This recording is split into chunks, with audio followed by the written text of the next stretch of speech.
The Night Before Christmas by Clement C. Moore, illustrated by Bruce Watley, and read by Smith Richardson.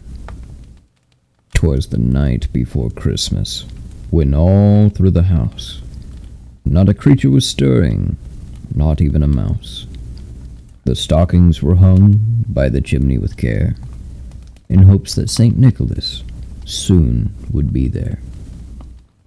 The children were nestled all snug in their beds, while visions of sugar plums danced in their heads, and Mamma in her kerchief and I in my cap had just settled down for a long winter's nap.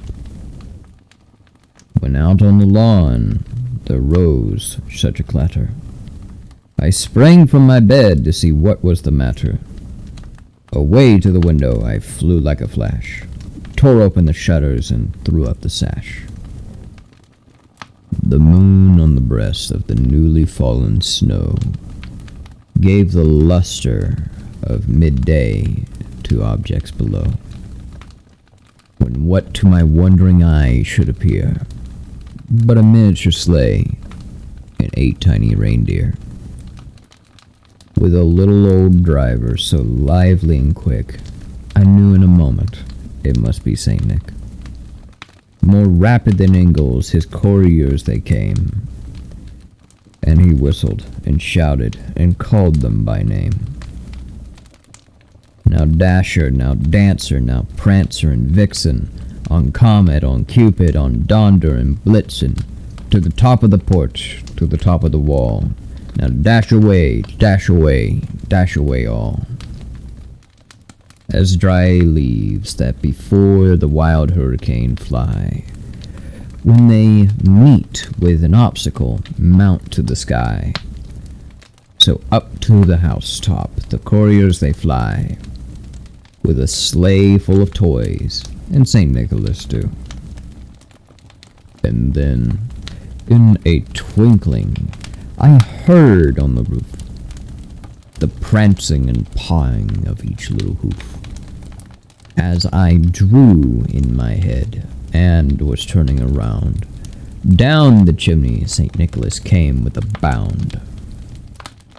He was dressed all in fur from his head to his foot, and his clothes were all tarnished with ash and soot. A bundle of toys he had flung on his back, and he looked like a peddler just opening his pack.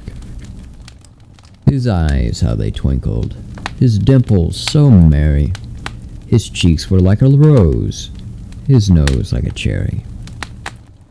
His droll little mouth was drawn up like a bow, and the beard of his chin was as white as the snow. The stump of a pipe he held tight in his teeth, and the smoke, it encircled his head like a wreath. He had a broad face and a little round belly that shook when he laughed like a bowl full of jelly. He was chubby, plump, a right jolly old elf, and I laughed when I saw him, in spite of myself.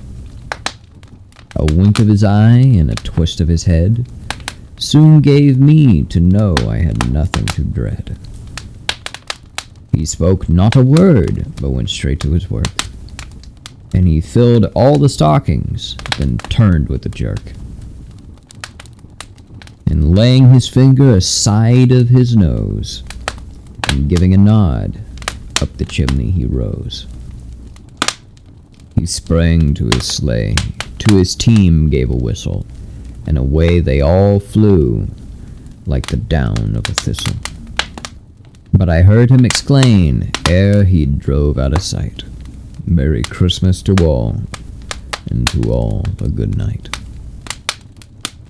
That was The Night Before Christmas by Clement C. Moore, illustrated by Bruce Watley, and read by Smith Richardson. Merry Christmas, everybody. God bless.